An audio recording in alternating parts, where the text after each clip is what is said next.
Bismillahirrahmanirrahim. Assalamualaikum warahmatullahi wabarakatuh. Alhamdulillahi wahda, wassalatu wassalamu ala rasulillah wa alihi wa ashabihi wa manittaba'ahu da amma ba'. Alhamdulillah, segala puji bagi Allah yang Maha Esa. Salawat dan salam kepada baginda Rasulullah Muhammad sallallahu alaihi wasallam. Alhamdulillah, kita sebutkan, kita haturkan dan selalu kita panjatkan atas segala nikmat. Alhamdulillah, termasuk nikmat sampainya kita bisa menjalani hari demi hari, malam demi malam untuk memuliakan bulan yang penuh berkah ini, bulan Ramadan, bulan yang penuh keutamaan. Dan alhamdulillah pada kesempatan di siang hari ini kita akan insyaallah bersama Syekh Dr. Syauqi Al-Attar Al-Mab'uts min Al-Azhar Asy-Syarif bersama Syekh Dr. Syauqi Al-Attar yang merupakan utusan dari Universitas Al-Azhar Asy-Syarif di Mesir. Insyaallah bersama beliau kita akan mendapatkan dan beliau akan berbagi faedah bersama kita terkait judul yang lagi tren di kalangan kita saat ini pada zaman sekarang. Dan tidak berpanjang kata, langsung saya perkenalkan, langsung saya persembahkan untuk kita semua. Falyatafaddal Asy-Syaikh Dr. Syauqi Al-Attar mashkura mashhura. Bismillahirrahmanirrahim. Alhamdulillahi rabbil alamin. Wassalatu wassalamu ala man arsalahu rahmatan lil alamin wa ba'd. المواطنة حقوق وواجبات. المواطنة لفظ أو مصطلح من المصطلحات الحديثة، وللأسف فهم الكثير هذا المصطلح بمفهوم خاطئ، ولو فهموه كما يعلم أو كما هو معلوم لعلموا بأن هذا المصطلح مأخوذ من الوطن. المواطنة لفظ يشمل المساواة والعدالة والحرية والكرامة، مصطلح يعطي للإنسانية أجمع حقوق وواجبات. وحب الوطن من الإيمان ومن الإسلام، وحب الوطن غريزة فطرية فطر عليها الإنسان والحيوان والطيور بل والحشرات. الإنسان يحب الأرض التي نشأ عليها وتربى عليها، ويحن إليها مهما بعد عنها. والطيور كذلك لا ترضى بعشها بديلا حتى ولو كان حريرا. والحشرات والأسماك تسير آلاف الكيلومترات ثم تعود إلى وطنها وإلى عشها. Pada kesempatan tema yang kita bahas adalah al-muwatanah. Sebuah lafaz, sebuah kata yang mungkin kita masih bingung apa itu. Padahal kalimat muwatanah, kata muwatanah adalah bukan istilah baru di dalam kehidupan kita.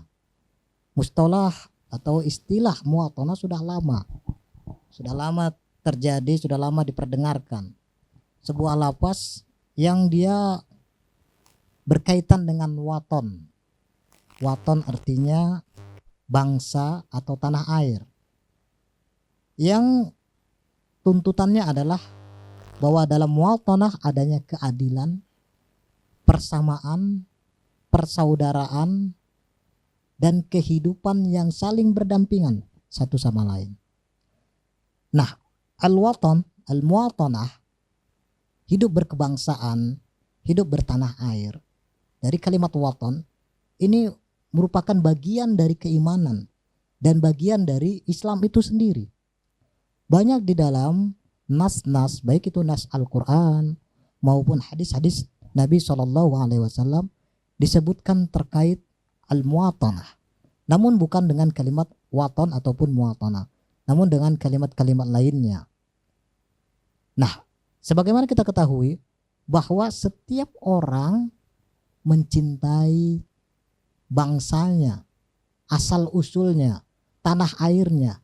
Bukan hanya orang, bukan hanya manusia, bahkan setiap makhluk mencintai tempat asalnya atau yang disebut dengan waton, tanah airnya. Seperti kita perhatikan, banyak di antara binatang, kita sebutkan binatang dulu sebagai bukti bahwa binatang pun dengan instingnya yang diberikan kepada Allah Subhanahu wa taala, mereka rindu akan tanah kelahirannya atau bangsanya. Coba kita perhatikan burung, serangga atau jenis-jenis unggas lainnya, ataupun jenis-jenis binatang lainnya.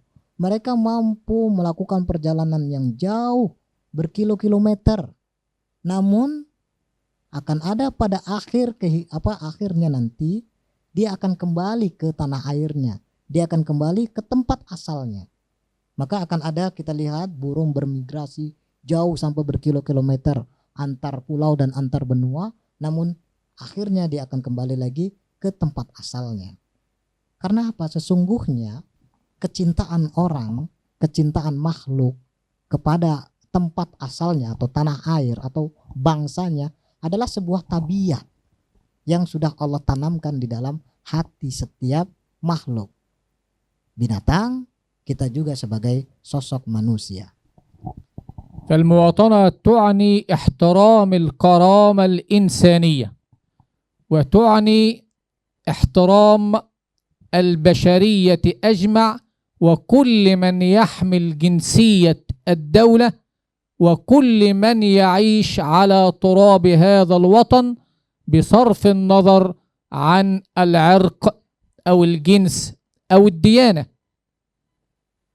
والحقيقة أن لفظ المواطنة لم يرد في القرآن الكريم، وإنما ورد في القرآن الكريم لفظ بلد وبلدة وبلاد، وهذا لا يختلف كثير.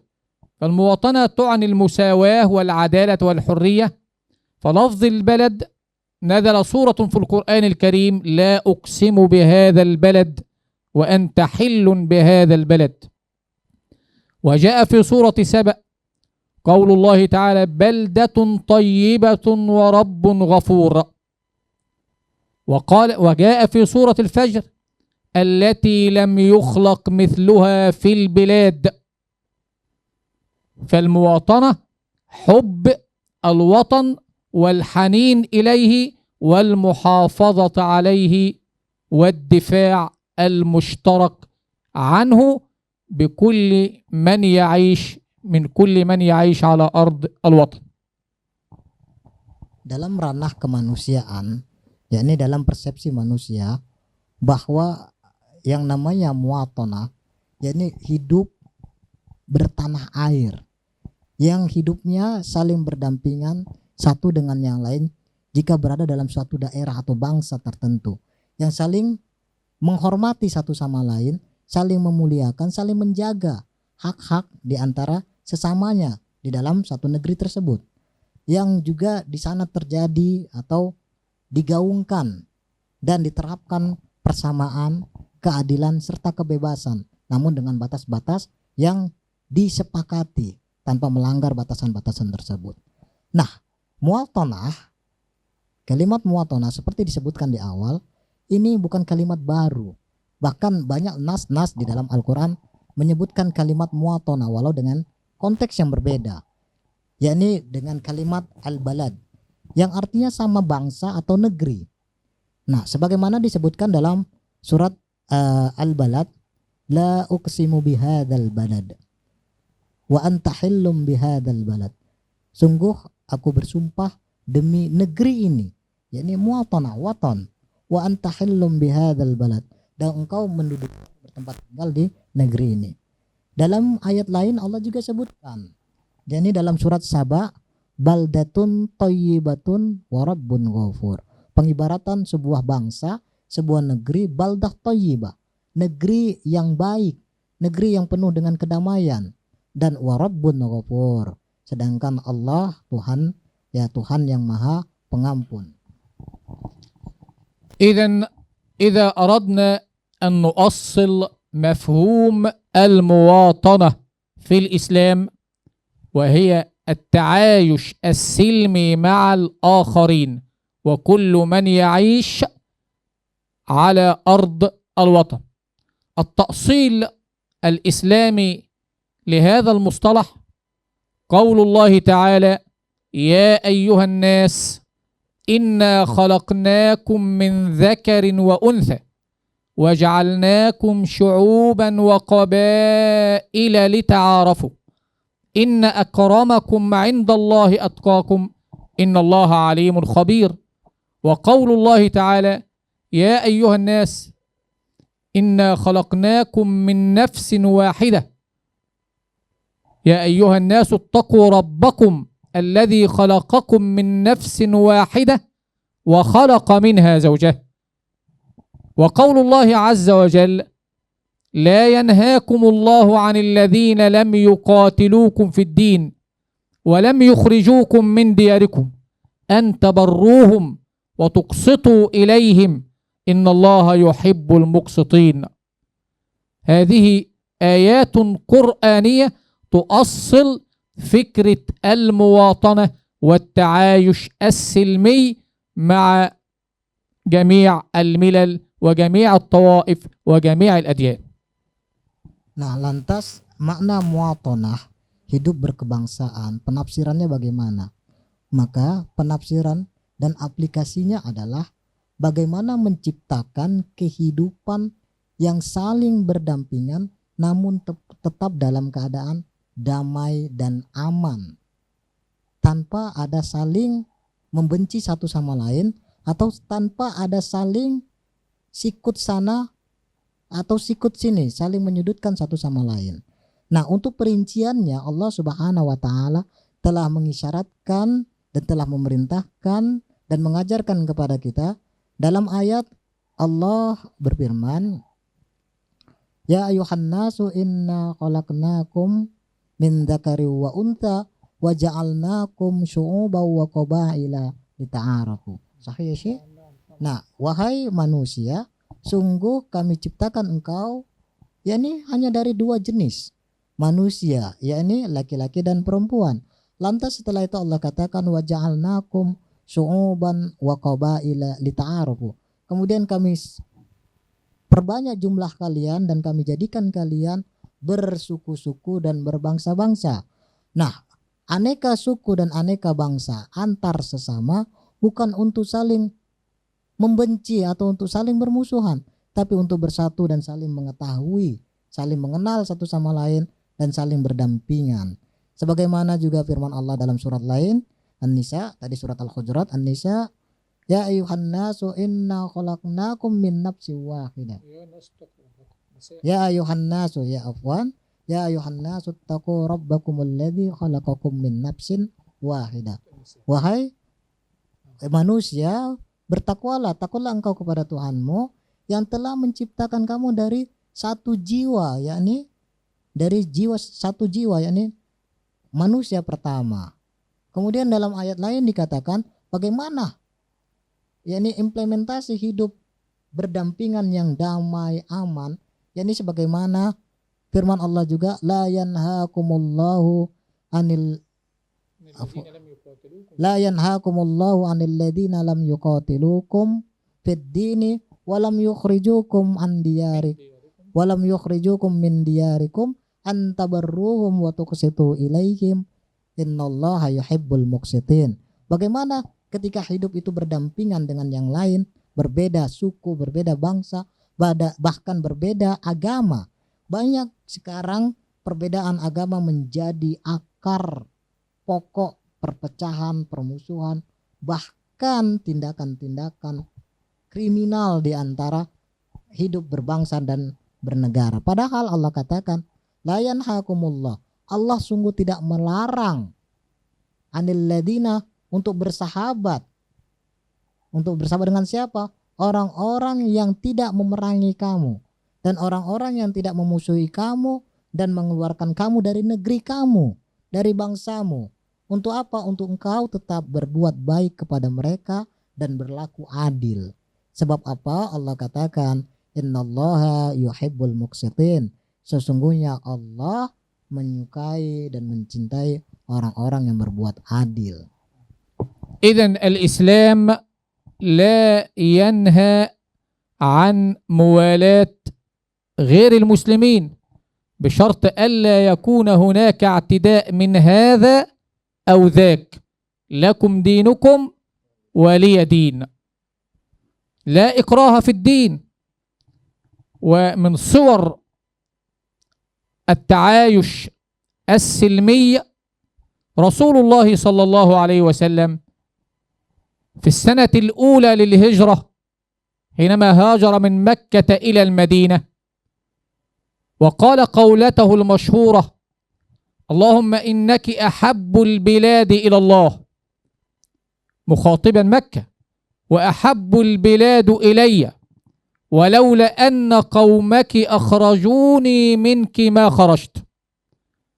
ثم توجه إلى الله عز وجل وقال: اللهم حبب إلينا المدينة كحبنا مكة أو أشد. ولما دخل المدينة المنورة وضع دستورا يسير عليه أهل المدينة وكل من يعيشون عليه، وكان في المدينة منافقون ومشركون ويهود، ووضع الصحيفة بالدفاع المشترك عن العرض والمال والدين وكل من يعتدي أو تسول له نفسه بالاعتداء على هذه المدينة. وكان فيها يهود بني قريظة وبني قينقاع وبني النضير. كذلك أيضا من صور التعايش أسماء بنت أبي بكر الصديق حينما قدمت عليها أمها وهي مشركة، قالت: يا رسول الله، قدمت علي أمي وهي مشركة وهي راغمة، أفأصل أمي؟ قال لها صلى الله عليه وسلم: نعم، صلي أمك. والغلام اليهودي الذي كان يخدم رسول الله صلى الله عليه وسلم ثم مرض، فعاده النبي صلى الله عليه وسلم في بيته وقعد عند رأسه وقال له: يا غلام، أشهد أن لا إله إلا الله وأن محمد رسول الله. فنظر الغلام إلى أبيه فقال له أبيه: أطع أبا القاسم، أطع أبا القاسم.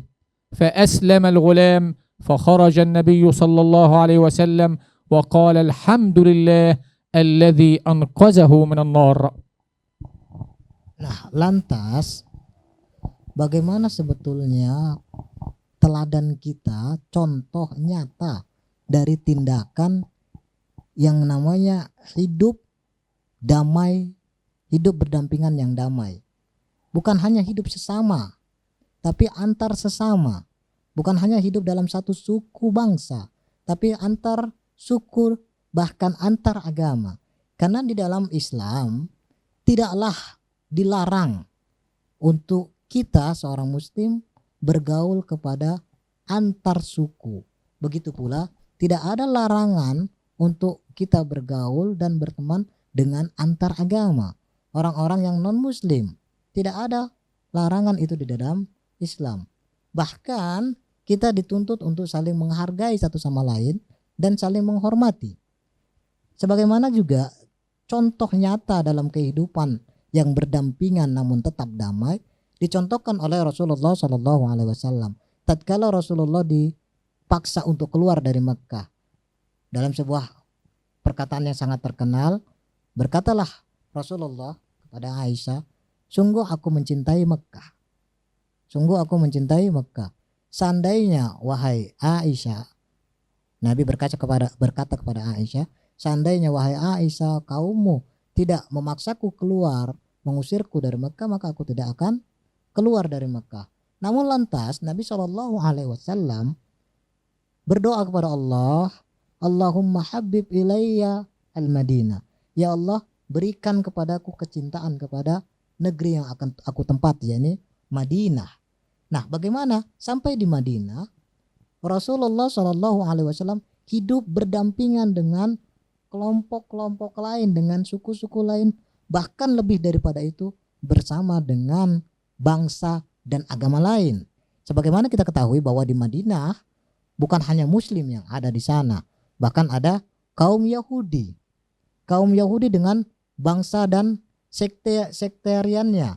Ada nanti Yahudi dari Bani Quraiza, Bani Qainuqa, Bani Nadir, banyak, dan juga orang-orang musyrik di Madinah ketika itu. Bahkan mungkin ada yang beragama Nasrani dari kalangan Romawi.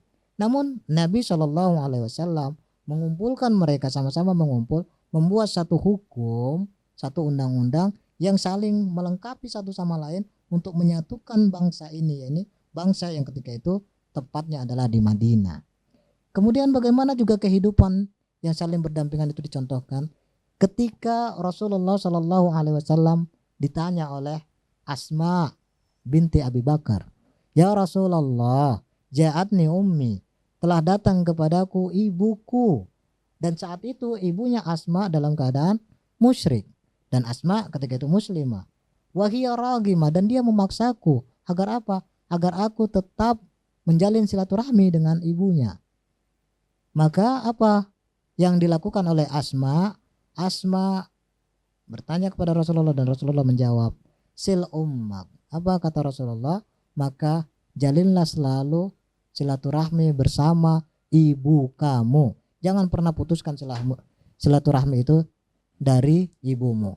Kemudian contoh lain, bagaimana tatkala seorang pemuda Yahudi saat dimana dia terbaring lelah, terbaring lemah menjelang kematiannya, Rasulullah memberikan contoh mendatangi sang Yahudi, kemudian menjenguknya di hari-hari terakhir sebelum dia menghembuskan nafasnya. Hingga ketika itu sang pemuda sudah condong hatinya kepada Islam.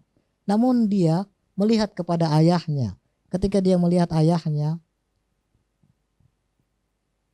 sebelumnya Rasulullah SAW mengatakan padanya, masuklah engkau ke dalam Islam. Namun dia enggan untuk masuk Islam hingga ia melihat wajah ayahnya. Dan ayahnya mengatakan, ati Abul Qasim, ikuti Abul Qasim, yakni Nabi Muhammad SAW. Hingga sang pemuda di akhir hayatnya dia melafazkan kalimat thayyibah, asyhadu an la ilaha illallah wa anna Muhammadan Rasulullah. Hingga akhirnya Rasulullah keluar dan lantas mengatakan, alhamdulillahilladzi anqadhahu minan nar. Alhamdulillah yang telah menyelamatkannya dari neraka. Bagaimana bentuk kehidupan bersama namun tetap damai, kehidupan yang berdampingan namun saling merangkul satu sama lain tanpa ada permusuhan, tanpa ada kebencian. مشاهدينا الكرام، الوقت يداهمنا ويمر سريعا من تحت بساط قدمي، فالحب الأوطان الإسلام جاء بالأمن والأمان والسلم والسلام، فيجب على كل من يعيش على تراب الوطن أن يضحي من أجل بناء هذا الوطن والحفاظ على هذه الأوطان. يضحي الطبيب من أجل حياة المريض، ويضحي المعلم من أجل نشأة جيل معلم جديد، ويضحي الأب من أجل أولاده، وتضحي الدولة من أجل الشعب، وتضحي الأم من أجل أبنائها، ويضحي المحامي أو القاضي من أجل العدالة. أسأل الله عز وجل أن يحفظ بلادنا وبلاد المسلمين أجمع من كل مكروه وسوء. وسلام الله عليكم ورحمته وبركاته. Dan di akhir, inilah inti dan wasiat kita adalah bahwa dalam kehidupan berbangsa dan bertanah air, dalam satu negeri yang sama, dalam perbedaan, maka hendaklah saling merangkul satu sama lain, saling menghormati satu sama lain, dan saling membela, menguatkan satu sama lain demi negerinya. Nah, siapapun dan apapun posisi kita dan bagaimanapun serta apapun yang kita kerjakan, siapapun dan apapun profesi kita, tetaplah masing-masing memberikan perannya untuk sama-sama membela negerinya dan memberikan serta menciptakan kedamaian di dalamnya. Seorang guru maka berjuanglah membela negerinya dengan mempersiapkan generasi-generasi yang hebat. Seorang dokter maka berjuanglah dengan profesinya dan keilmuannya untuk mengobati dan memberikan pelayanan serta pelayanan kesehatan serta memberikan kesehatan dan penyuluhan-penyuluhan demi orang-orang di negerinya. Begitu juga seorang ayah dalam sebuah bangsa berikan perannya untuk mendidik anaknya sehingga menjadi sosok anak yang bagus nantinya, soleh untuk agama, untuk bangsanya. Dan sosok negeri, sosok pemerintahan, sosok negara juga harus memberikan pelayanan yang terbaik, memberikan kontribusi yang baik untuk bangsanya, untuk rakyatnya, dan rakyat untuk negeri atau untuk negaranya juga harus berjuang saling bahu-membahu untuk keamanan negeri dan ketentraman negeri serta kemajuan negaranya. Ini akhir yang kita berikan, kita sampaikan sehingga insya Allah terciptalah benar kehidupan yang benar-benar diajarkan dan dianjurkan oleh Islam, kehidupan yang saling berdampingan walau dalam perbedaan, hidup yang saling berdampingan namun dalam kedamaian.